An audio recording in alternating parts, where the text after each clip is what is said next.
आखिरकार वही हुआ जिसका डर था। एक तरफ वक्फ बिल राज्यसभा लोकसभा दोनों ही सदनों में पास हुआ है और दूसरी तरफ भारतीय जनता पार्टी के इस खेल से सहयोगियों को बड़ा झटका लगा है। नमस्कार, आप देखना शुरू कर चुके हैं 4 PM न्यूज नेटवर्क और मैं हूं आपके साथ प्रगति ठाकुर। एक बार फिर बीजेपी के खेल ने नीतीश कुमार के राजनीतिक भविष्य का बंटाधार कर दिया है। 5 से 6 महीने की सरकार बचाने के चक्कर में नीतीश कुमार ने बीजेपी के उस फैसले का समर्थन कर दिया जिसके बाद नीतीश कुमार और उनकी पार्टी अब बड़े खतरे में जाती नजर आ रही है। आपको बता दें कि बड़ी खबर निकलकर सामने आई है कि वक्फ बिल के पास होते ही नीतीश कुमार की पार्टी में बड़ी टूट हो चुकी है और एक एक करके पार्टी के कद्दावर दिग्गज नेता इस्तीफों की बौछारें कर रहे हैं और नीतीश कुमार को झटके पर झटका देते फिर रहे हैं। तो फिलहाल कैसे बीजेपी ने आनन फानन में रातों रात वक्फ विधेयक को पास करवाने के लिए बड़ी चाल चली है, आपको बताएंगे और क्यों बिल के पास होते ही नीतीश कुमार की पार्टी अब टूट के कगार पर आ गई है, उस पर भी आएंगे। लेकिन उससे पहले आप ये खबर देखिए। वक्फ बिल राज्यसभा से 12 घंटे चर्चा के बाद पास। मोदी बोले ये बड़ा सुधार, ट्रांसपेरेंसी बढ़ाएंगे, कांग्रेस डीएम के विरोध में सुप्रीम कोर्ट जाएंगे। तो मतलब साफ है कि पहले लोकसभा में आनन फानन में रातों रात लगभग 2 बजे के करीब इस बिल को पास करवाया गया। फिर अगले ही दिन, जैसा कि आपने खबर में भी देखा, कि राज्यसभा में 12 घंटे चर्चा के बाद इस बिल को बीजेपी ने विपक्ष के विरोध के बावजूद पास करवा ही लिया। लेकिन जहां एक तरफ बिल पास हुआ है, आधी रात पक्ष विपक्ष के साथ ही साथ आम जनता भी जागी रही और इस मामले पर फैसले का इंतजार करती रही। तो फैसला यही निकलकर सामने आया कि बिल दोनों ही सदनों में पास हो चुका है और अब एक आखिरी उम्मीद जगी हुई है, बस एक कदम की देरी है। लेकिन विपक्ष ने अब भी इस फैसले पर नाराजगी जताई है और खबरें ये भी बता रही हैं कि अब विपक्ष इस बिल के फैसले को अदालती चुनौती देने वाला है और मामला सुप्रीम कोर्ट पहुंचेगा। तो जहां एक तरफ इस बिल के विरोध में विपक्ष खुद मोर्चा संभाले बैठा है, वहीं दूसरी ओर खुद एनडीए सहयोगियों में ही इस बिल की वजह से बड़ी फूट देखने को मिल रही है। जी हां, और इस बिल के पास होते ही सबसे बड़ा खतरा केवल और केवल बीजेपी के सहयोगी दलों को होने वाला है। और कहीं ना कहीं अगर हम देखें तो इस बिल से सहयोगियों के होश उड़ चुके हैं, क्योंकि ये आप और हम बखूबी जानते हैं कि भले से बीजेपी हिंदुत्व की राजनीति पर भरोसा करती है और वही करते आती है, लेकिन इन सबसे अलग बीजेपी के जितने भी सहयोगी दल हैं जो आज केंद्र की बैसाखी बने बैठे हैं, उनका सिक्का अगर राजनीति में बोलता है तो उनकी सेकुलर छवि के आधार पर ही। लेकिन अब जैसे ही इस बिल को दोनों सदनों में बीजेपी ने अपने सहयोगियों के दम पर पास करवाया है, उसके बाद नीतीश कुमार से लेकर चंद्रबाबू नायडू तक की छवि अब धरी की धरी रह गई है और बस उसी का असर देखने को मिल रहा है कि नीतीश कुमार की पार्टी अब टूट की कगार पर आ गई है। जी हां, बड़ी खबर निकलकर सामने आई है कि एक तरफ वक्फ विधेयक दोनों सदनों में पास हुआ है, दूसरी तरफ नीतीश कुमार की पार्टी के विकेटों का गिरना भी शुरू हो गया है। देखिए, बाकायदा खबरें बिग हेडलाइन में छापी गई हैं। लिखा है, नीतीश कुमार की सीधी चाल पड़ी उल्टी, वक्फ बिल के समर्थन से नाराज मुस्लिम नेताओं ने छोड़ी पार्टी। तो खबर तो पहले ही निकलकर सामने आ गई थी कि वक्फ बिल को लेकर नीतीश की पार्टी जेडीयू में सब कुछ ठीक नहीं है और वैसा ही होता दिखाई भी दे रहा है। जब ये बिल सदन में पेश होने वाला था, तभी नीतीश की पार्टी से विधायक गुलाम गौस का बयान निकलकर सामने आ गया था कि जेडीयू इस बिल के समर्थन में नहीं है और इस बिल का पुरजोर विरोध भी कर रही है।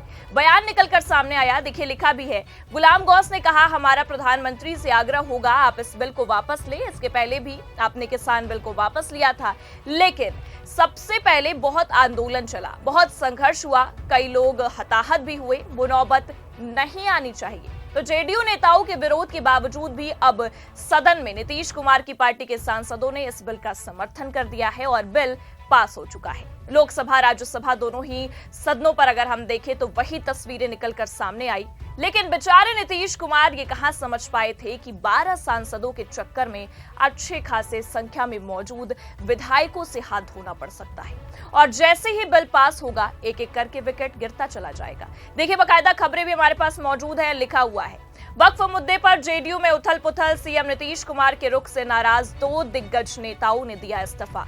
तो आपको बता दें कि जैसे ही लोकसभा में बिल पास हुआ, वैसे खबर निकलकर सामने आई कि लोकसभा में वक्फ विधेयक पास होने पर जेडीयू विधायक कासिम अंसारी ने इस्तीफा दे दिया है और अब राज्यसभा में भी बीजेपी ने रातों रात बिल का विरोध करने के बावजूद भी इसे पास करवा लिया है।